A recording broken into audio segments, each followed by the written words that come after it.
ಈಗಾಗಲೇ ಉಡುಪಿ ಮತ್ತು ದಕ್ಷಿಣ ಕನ್ನಡ ಜಿಲ್ಲೆಯಲ್ಲಿ ಆಗುವಂಥ ಸಮಸ್ಯೆ ಮಾಧ್ಯಮಗಳ ಮುಖಾಂತರ ಎಲ್ಲರಿಗೆ ಗೊತ್ತಾದದ್ದೇ. ಆದರೆ ಈ ಸಮಸ್ಯೆಯನ್ನು ಒಂದು ಕೊನೆ ಅಂತ ತರಬೇಕಂತೇಳಿ ಈಗಾಗಲೇ ಕರ್ನಾಟಕ ಸರ್ಕಾರದ ಬೋವಿ ಅಭಿವೃದ್ಧಿ ನಿಗಮದ ಅಧ್ಯಕ್ಷರಾದಂಥ ಎಂ ರಾಮಪ್ಪ ಅವರು ನಮ್ಮ ಮನವಿಯ ಮೇರೆಗೆ 28, 29, 30 ತಾರೀಕು 3 ದಿವಸಗಳ ಕಾಲ ಉಡುಪಿ ಮತ್ತು ದಕ್ಷಿಣ ಕನ್ನಡ ಜಿಲ್ಲೆಯಲ್ಲಿ ಪ್ರವಾಸವನ್ನು ಹಮ್ಮಿಕೊಂಡಿದ್ದಾರೆ.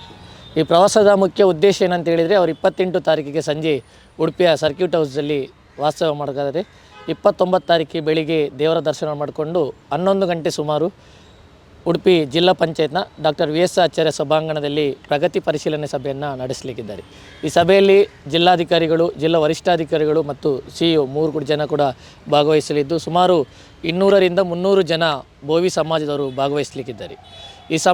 ಈ ಸಭೆಯ ಮುಖ್ಯ ಉದ್ದೇಶ ಏನಂತ ಹೇಳಿದರೆ, ಜಿಲ್ಲೆಯಲ್ಲಿ ನಡೆಯುವಂಥ ಈ ಸಮಸ್ಯೆಗೆ ಒಂದು ಪೂರ್ಣ ಅಂತ್ಯ ಕಾಣಬೇಕಂತಾದರೆ ಜಿಲ್ಲಾ ಮಟ್ಟದ ಅಧಿಕಾರಿಗಳೊಂದಿಗೆ ಸಭೆಯನ್ನು ಮಾಡಿಕೊಂಡು ಇದಕ್ಕೆ ಯಾವ ರೀತಿ ಪರಿಹಾರವನ್ನು ಕಂಡುಕೊಳ್ಳುವುದಂತೇಳಿ ಒಂದು ಸಭೆಯನ್ನು ಮಾಡ್ತಿದ್ದೇವೆ. ಯಾಕಂತೇಳಿದರೆ, ಜನರು ಉಡುಪಿ ಆಗಲಿ ದಕ್ಷಿಣ ಕನ್ನಡದ ಯಾರು ಈ ಬೋವಿ ಸಮಾಜದವರಿದ್ದಾರೆ, ಅವರು ಅರ್ಜಿಯನ್ನು ಸಲ್ಲಿಸಿದಂಥ ಸಂದರ್ಭದಲ್ಲಿ ಅವರಿಗೆ ಸರಿಯಾದ ಮಾಹಿತಿ ನೀಡದೇ ಇದ್ದ ಕಾರಣದಿಂದ ನಾವು ತುರ್ತಾಗಿ ಬೋವಿ ನಿಗಮದ ಅಧ್ಯಕ್ಷರನ್ನು ಕರಿಬೇಕಾಯಿತು. ಈ ನಮ್ಮ ಮನವಿಗೆ ಸ್ಪಂದಿಸಿದವರು ಈಗಾಗಲೇ ಬರ್ತಾ ಇದ್ದಾರೆ. 29 ತಾರೀಕು ಎಲ್ಲ ಪರಿಶೀಲನೆ ಸಭೆ ನಡೆಸಿದ ನಂತರ 30 ತಾರೀಕಿಗೆ ಬೋವಿ ಕಾಲೋನಿಗಳಿಗೆ ಭೇಟಿ ನೀಡಿದೆ. ಯಾಕಂತೇಳಿದರೆ, ಉಡುಪಿ ಜಿಲ್ಲೆಯಲ್ಲಿ ಈಗಾಗಲೇ ನಾವು ನಿಶ್ಚಯಿಸಿದ ಪ್ರಕಾರವಾಗಿ ಕುಂದಾಪುರ ಉಡುಪಿ ಜಿಲ್ಲೆಯ ಬ್ರಹ್ಮಾವರ ತಾಲೂಕಿನ ಎಡತಾಡಿ ಗ್ರಾಮದಲ್ಲಿ ನಾವು ಬೋವಿ ಕಾಲೋನಿಯನ್ನು ಭೇಟಿ ಮಾಡಲಿಕ್ಕೆ ನಿಶ್ಚಯ ಮಾಡಿದ್ದೇವೆ. ಆ ಬೋವಿ ಕಾಲೋನಿಯಲ್ಲಿ ನಾವು ಅದರ ಬಗ್ಗೆ, ಅವರಿಗೆ ಸಮಸ್ಯೆದ ಬಗ್ಗೆ ಪರಿಶೀಲನೆಯನ್ನು ಕೂಡ ಮಾಡಲಿಕ್ಕಿದ್ದೇವೆ.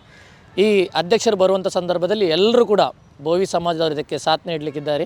ಹಾಗಾಗಿ ಜಿಲ್ಲಾ ಮಟ್ಟದ ಅಧಿಕಾರಿಗಳೇ ನಾನು ನೇರವಾಗಿ ಹೇಳ್ತಿದ್ದೇನೆ, ಅಧ್ಯಕ್ಷರು ಬರುವಂಥ ಸಂದರ್ಭದಲ್ಲಿ ಯಾವುದೇ ಕಾರಣಕ್ಕೂ ಅಧಿಕಾರಿಗಳು ಇಂದು ಜರಿಯದೆ ಸರಿಯಾದ ರೀತಿಯಲ್ಲಿ ನೀವು ಅಧ್ಯಕ್ಷರಿಗೆ ಮಾಹಿತಿಯನ್ನು ಕೊಟ್ಟು ಜಿಲ್ಲೆಯಲ್ಲಿ ಯಾವ ರೀತಿ ಸಮಸ್ಯೆ ಆಗ್ತುಂಟ ಅದರ ಬಗ್ಗೆ ನೀವು ಪರಿಶೀಲನೆಯನ್ನು ಮಾಡಿ ಮುಂದಿನ ದಿನಗಳಲ್ಲಿ ಎಲ್ರಿಗೂ ಕೂಡ ಈ ಬೋವಿ ಜಾಗೃತಿ ಪ್ರಮಾಣ ಪತ್ರ ನೀಡಬೇಕಂತೇಳಿ ಕೇಳಿಕೊಳ್ತೇನೆ. ಆದರೆ ಅಧ್ಯಕ್ಷರು ಬರುವಂಥ ಸಂದರ್ಭದಲ್ಲಿ ಜಿಲ್ಲೆಯ ಉಡುಪಿ ಮತ್ತು ದಕ್ಷಿಣ ಕನ್ನಡ ಜಿಲ್ಲೆಯ ಎಲ್ಲ ಬೋವಿ ಸಮಾಜದವರು, ಈಗ ನಮಗೆ ಸಿಕ್ಕಿದ ಪ್ರಕಾರವಾಗಿ ಉಡುಪಿಯಲ್ಲಿ 40 ಸಾವಿರ ಜನ ಹಾಗೂ ಉಡುಪಿಯಲ್ಲಿ ಸಾಧಾರಣ 30,000 ಜನರವರೆಗೆ ಜನರು ವಾಸವಿದ್ದು 70,000 ಜನರು ಕೂಡ ಈ ಸಭೆಯಲ್ಲಿ ಭಾಗವಹಿಸಬೇಕು. ಯಾರಿಗೆಲ್ಲ ಇದರಿಂದ ತೊಂದರೆ ಆಗಿದೆಯಾ ಅವರೆಲ್ಲ ಭಾಗವಹಿಸಬೇಕು. ಮತ್ತೊಂದು ಏನಂತ ಹೇಳಿದರೆ, ಕೆಲವರಿಗೆ ತಂದೆಗಾಗಿ ಮಕ್ಕಳಿಗಾಗಲಿಲ್ಲ, ಮಕ್ಕಳಿಗಾಗಿ ತಂದೆಗಾಗಲಿಲ್ಲ. ಕೆಲವರು ಏನು ಮಾಡಿರ್ತಾರೆ ಅಂತೇಳಿ, ಕೆಲವರಿಗೆ ಮೊನ್ನೆ ಹೇಳಿದ ಪ್ರಕಾರವಾಗಿ ಒಂದು 30% ಜನರಿಗೆ ಜಾತಿ ಪ್ರಮಾಣ ಪತ್ರ ಆಗಿದೆ ಅಂತೇಳಿ. ಆದರೆ ಆ 30% ಜನರು ಕೂಡ ಅಧ್ಯಕ್ಷರು ಬರುವಂಥ ಸಂದರ್ಭದಲ್ಲಿ ನಮ್ಮೊಟ್ಟಿಗೆ ಕೈ ಜೋಡಿಸಬೇಕು. ಯಾಕಂತೇಳಿದರೆ, ನಮಗಾಗಿದೆ ಇನ್ನು ಅವರಿಗಾಗೋದಲ್ಲ ಅಂತೇಳಿ ಹಿಂದೇಟು ಹಾಕಬಾರ್ದು. ಅವರೆಲ್ಲರೂ ಸೇರಿಕೊಂಡು ಈ ಜಾತಿ ಪ್ರಮಾಣ ಪತ್ರವನ್ನು ನಾವು ಪಡ್ಕೊಳ್ಬೇಕು. ಒಂದು ವೇಳೆ ಅಧ್ಯಕ್ಷರು ಬಂದು ಹೋದ ನಂತರ ನಾವು ಜಾತಿ ಪ್ರಮಾಣ ಪತ್ರದಲ್ಲಿ ಮತ್ತೆಯೂ ಅಧಿಕಾರಿಗಳು ಹಿಂದೇಟು ಹಾಕಿದಲ್ಲಿ ಮುಂದೊಂದು ದಿವಸ ಇಡೀ ಉಡುಪಿ ಮತ್ತು ದಕ್ಷಿಣ ಕನ್ನಡ ಜಿಲ್ಲೆಯಲ್ಲಿ ದೊಡ್ಡ ಉಗ್ರ ಪ್ರತಿಭಟನೆ ಮಾಡಲಾಗುವುದು. ಯಾಕಂತೇಳಿದರೆ, ಇದು ಇವತ್ತು ನಿನ್ನೆ ಸಮಸ್ಯೆ ಅಲ್ಲ, ಸುಮಾರು ವರ್ಷಗಳಿಂದ ಆಗ್ತುಂಟು. ಹಾಗಾಗಿ ಈ ಕಾನೂನು ಸುವ್ಯವಸ್ಥೆಯಲ್ಲಿ ಜಿಲ್ಲೆಯಲ್ಲಿ ಯಾವುದೇ ರೀತಿಯ ಸಮಸ್ಯೆಯನ್ನು ಮಾಡಿಕೊಳ್ಳೋದು ಬೇಡ. ಅಧಿಕಾರಿಗಳ ಮಟ್ಟದಲ್ಲಿ ಈ ಸಮಸ್ಯೆಯನ್ನು ಪರಿಹಾರ ಮಾಡಿಕೊಂಡು ಜನರು ಯಾವುದೇ ಹೋರಾಟಕ್ಕೆ ಇಲ್ದ ಸಂದರ್ಭದಲ್ಲಿ ನೀವು ಎನಿಸ್ಬೋದು, ಬೆಳಿಗ್ಗೆ ಹೋರಾಟ ಮಾಡಿ ಸಂಜೆ ಪತ್ರ ನಮಗೆ ಕೊಟ್ಟು ಹೋಗ್ತಾರೆ ಅಂತೇಳಿ. ಅದು ಯಾವುದೇ ರೀತಿ ಇಲ್ಲ. ಸಂಜೆ ತನಕ ನಾವು ಹೋರಾಟ ಮಾಡಿ ರಾತ್ರಿ ಪ್ರತಿಭಟನೆಯನ್ನು ಮಾಡಿ ಜಿಲ್ಲಾ ಉಸ್ತುವಾರಿ ಸಚಿವರು ಇಲ್ಲಿ ಬರುವ ತನಕ ನಾವು ಅಲ್ಲಿ ಎದ್ದೇಳುವ ಪ್ರಶ್ನೆ ಇಲ್ಲ. ಹಾಗಾಗಿ ಅಂಥ ಸಮಸ್ಯೆ ನೀವು ಜಿಲ್ಲೆಯವರು ಮಾಡಿಕೊಳ್ಬೇಡಿ. ಜಿಲ್ಲಾ ಮಟ್ಟದಲ್ಲಿ ಅಧ್ಯಕ್ಷರು ಬಂದಂಥ ಸಂದರ್ಭದಲ್ಲಿ ಅಧಿಕಾರಿಗಳು ಇದರ ಬಗ್ಗೆ ಪರಿಶೀಲನೆಯನ್ನು ಮಾಡಿಕೊಂಡು ಮುಂದಿನ ದಿನಗಳಲ್ಲಿ ಎಲ್ಲ ಬೋವಿ ಸಮಾಜದವರಿಗೆ ನೀವು ಪರಿಹಾರ ನೀಡಿಕೊಡ್ಬೇಕು. ಯಾಕಂತೇಳಿದರೆ, ಇನ್ನೇನು ಮುಂದೆ ಚುನಾವಣೆ ಬರ್ತಾಯಿದೆ. ಆ ಚುನಾವಣೆಯಲ್ಲಿ ಯಾವ ರೀತಿ ನಾವು ಪಾಠ ನಿಮಗೆ ಬುದ್ಧಿ ಕಲಿಸಬೇಕಂತೇಳಿ ನಮಗೆ ಈಗಾಗಲೇ ತಿಳಿದಿದೆ. ಯಾಕಂತೇಳಿದರೆ, 70,000 ಜನರು ಓಟ್ ಹಾಕೋದು ನಿಲ್ಲಿಸಿದಂಥ ಸಂದರ್ಭದಲ್ಲಿ ಚುನಾವಣೆಯಲ್ಲಿ ನಿಮಗೆ ಯಾವ ರೀತಿ ಹೊಡೆತ ಬೀಳ್ತಂತೇಳಿ ಈಗಾಗಲೇ ಅಧಿಕಾರಿಗಳು ಗೊತ್ತಾಗಿದೆ. ಈಗಾಗಲೇ ನಿಮಗೆ ತಿಳಿದಿರ್ಬೋದು. ಈಗ ನಾನು ಇಲ್ಲಿಯ ಚುನಾವಣಾ ಅಧಿಕಾರಿಗಳ ಹೆಸರು ಹೇಳೋದಿಲ್ಲ. ಯಾಕಂತೇಳಿ ಮೊನ್ನೆ ರಾಮಪ್ಪ ಅವರು ಕರೆ ಮಾಡಿದ ಸಂದರ್ಭದಲ್ಲಿ ನಿಮ್ಮ ಜನಾಂಗದವರೇ ಇಲ್ಲಂತೇಳಿ ಇಲ್ಲಿಯ ಮುಖಂಡರು ವರದಿ ಮಾಡಿದ್ದಾರಂತೆ. ಆದರೆ ಇಲ್ಲಿಯ ಮುಖಂಡರಿಗೆ ನಾನು ನೇರವಾಗಿ ಎಚ್ಚರಿಕೆ ಕೊಡ್ತೇನೆ, ಇಲ್ಲಿ ಚುನಾವಣೆ ಬರುವಂಥ ಸಂದರ್ಭದಲ್ಲಿ ಮಾತ್ರ ನಿಮಗೆ ಬೋವಿ ಜನಾಂಗದವರು ಇದ್ದಾರೆ ಅಂತೇಳಿ ಕಾಣ್ತದೆ. ಆದರೆ ಚುನಾವಣೆ ಮುಗಿದ ಮೇಲೆ ಬೋವಿ ಜನಾಂಗದವರು ಯಾರಂತಲೇ ನಿಮಗೆ ಗೊತ್ತಾಗೋದಿಲ್ಲ. ಅಂಥ ವರದಿಯನ್ನು ಮಾಡೋದು ನೀವು ಸುಳ್ಳು. ಹಾಗಾಗಿ ನೀವು ಕೂಡ ಮುಖಂಡರು ಕೂಡ ಎಲ್ಲರೂ ಕೂಡ ಅವರಿಗೆ ಸಹಕಾರವನ್ನು ಮಾಡಿ ನಮ್ಮ ಅಧ್ಯಕ್ಷರ ಜಿಲ್ಲಾ ಪ್ರವಾಸವನ್ನು ಒಳ್ಳೆಯ ರೀತಿಯಲ್ಲಿ ಜಿಲ್ಲೆಯ ಜನರಿಗೆ ಉತ್ತಮ ರೀತಿಯಲ್ಲಿ ಸಹಕಾರ ಆಗುವಂತೆ ತಾವು ಕೂಡ ಕೈ ಜೋಡಿಸಬೇಕು.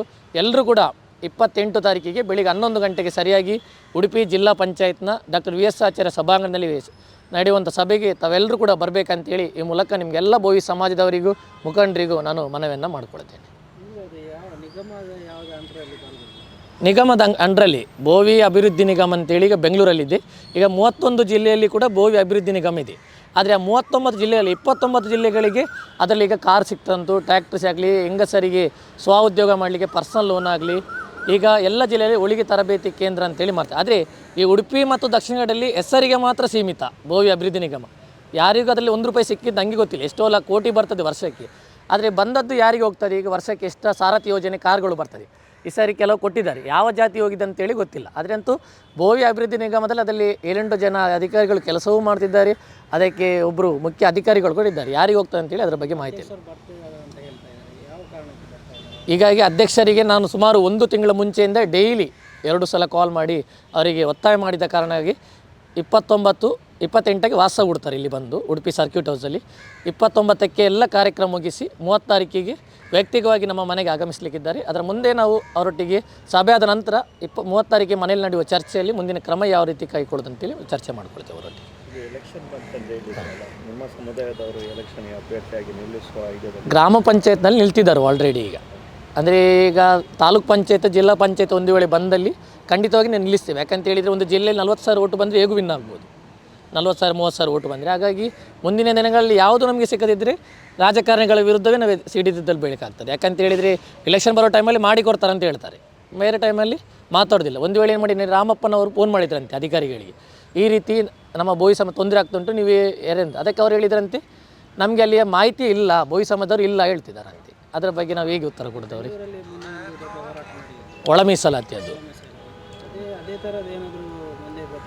ಅಲ್ಲ, ಅದೇ ರೀತಿ ಆಗ್ತದೆ. ಈಗ ಎಷ್ಟೇ ಸಮಸ್ಯೆಗಳಾದರೂ ಕೂಡ ಅದೇ ಒಳ ಮೀಸಲಾತಿ ನಾವು ಸರ್ಕಾರಕ್ಕೆ ಯಾವ ಮೊನ್ನೆ ಎಚ್ಚರಿಕೆ ಕೊಟ್ಟು ಈಗ ಪುನಃ ಪರಿಶೀಲನೆ ಮಾಡಿದ್ದಾರೆ. ಅದೇ ರೀತಿ ಜಿಲ್ಲೆಯಲ್ಲಿ, ಯಾಕೆಂದರೆ ನಾವು ಜಿಲ್ಲೆಯ ಸುವ್ಯವಸ್ಥೆ ಕಾರಣದಿಂದಾಗಿ ಸುಮ್ಮನಿದ್ದೇವೆ ಅಷ್ಟೇ. ಯಾಕೆಂದರೆ ನಾಳೆ ಜಿಲ್ಲೆಯ ಹೆಸರು ಹಾಳಾಗಬಾರ್ದು, ನಾವು ತೊಂದರೆ ಮಾಡಬಾರ್ದು ಅಂತೇಳಿ ಸುಮ್ಮನಿದ್ದೇವೆ. ಒಂದು ವೇಳೆ ಇದೇ ಮುಂದುವರಿದರೆ ಎದ್ದೇಳಬೇಕಾಗ್ತದೆ. ಯಾವುದೇ ಸಮಸ್ಯೆ ಆದರೂ ಕೂಡ ಹಿಂದೇಟಾಕದೆ ಎದ್ದೇಳ್ತೇವೆ.